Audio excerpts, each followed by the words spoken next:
杜比音效。嘿，你去看电影一定常常会看到这个 logo 吧？那它是什么呢？它是来自杜比实验室的专业认证。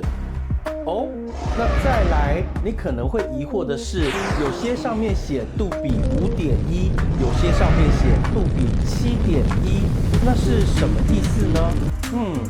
其实这个也很简单，以5.1为例，其中的这个5，它的意思呢就是左前方、右前方、左后方、右后方，以及中间的你。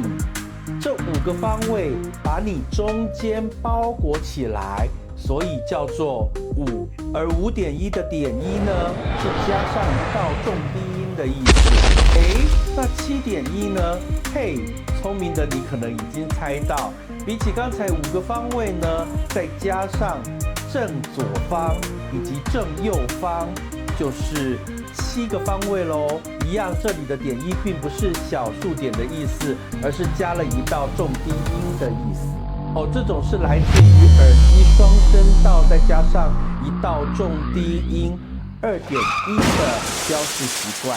当然，拍摄电影现在已经越来越多元，甚至能够从外太空拍到内子宫，于是，在声音的采取上面也越来越细致。所以，现代的电影院也开始增加了许多特殊的声道，比如说是高音的声道，或者是天空声道。因此，在编号上面就越来越复杂咯。